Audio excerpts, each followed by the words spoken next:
అరే దేవుని కృప కావాలండి. నువ్వు తల్లిదండ్రులకు గౌరవం ఇచ్చిన వాళ్ళవి, తల్లిదండ్రులు చూడని వాళ్లకు నీకు దేవుని నుంచి కృప ఎట్లా వస్తుంది? తల్లిదండ్రుల మాట విన్నవాడికి దేవుని కృప ఎట్లా వస్తుంది నీకు?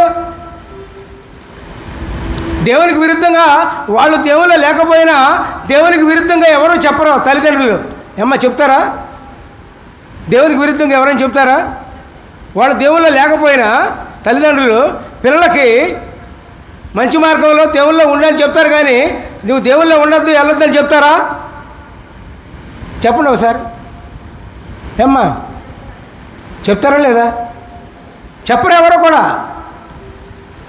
పిల్లల బాగు కోసమే తల్లిదండ్రులు ఉంటారు, కానీ పిల్లల కష్టపడాలని తల్లిదండ్రులకు ఎప్పుడూ ఉండదు పిల్లారా. అందుకని దేవుడే ఏం చేశారంటే పిల్లరా, తల్లిదండ్రులను గౌరవించుము, వాగ్దానపరమైన ఆజ్ఞ. హల్లెలూయా, ప్రైజ్ ది లార్డ్. నేనంటే మా పిల్లలకి చిన్నమ్మలు బుల్లమ్మలకి మరీ ఎక్కువ అండి. అంత ప్రేమ కాదు, ఆకాశం ఎంత ఉందో అంత ప్రేమ. మా పెద్దమ్మలకి నానికి ఉంది, వీళ్ళంత ఎక్కువేం కాదు, ఉంది ప్రేమ ఉంది. మీరేం బాధపడద్దు, దేవునికి స్తోత్రం చేయండి. హల్లెలూయా, ప్రైజ్ ది లార్డ్. ప్రేమ ఉంది, కానీ ఎక్కువ తక్కువ గురించి చెప్తున్నాను నేను. ప్రేమ ఉంది, ఎక్కువ తక్కువ గురించి చెప్తున్నా, అంతే కదండి.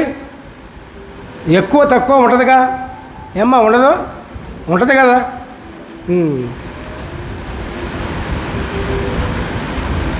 పెద్దవాళ్ళిద్దరికి, పెద్దమ్మలకి నానికి ప్రేమ ఉంది, కానీ చిన్నమ్మలు బుల్లమ్మలు ప్రేమ మించిన ప్రేమ లేదండి అసలు. నేను చూడలా, ఎక్కడ ఏ తల్లిదండ్రుల దగ్గర కూడా నేను చూడలా అంత ప్రేమని.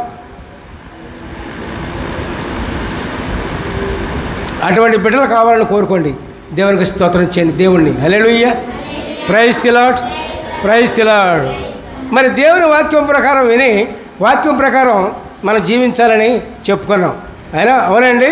ఆ వాక్యం ఎవరో అన్నదానికి ఇక్కడ క్లారిటీ ఇచ్చారు. ఇక్కడ ప్రకటన 19వ అధ్యాయము 13వ వచనము, రక్తము చిందించిన వస్త్రము ఆయన ధరించుకొని ఉండెను.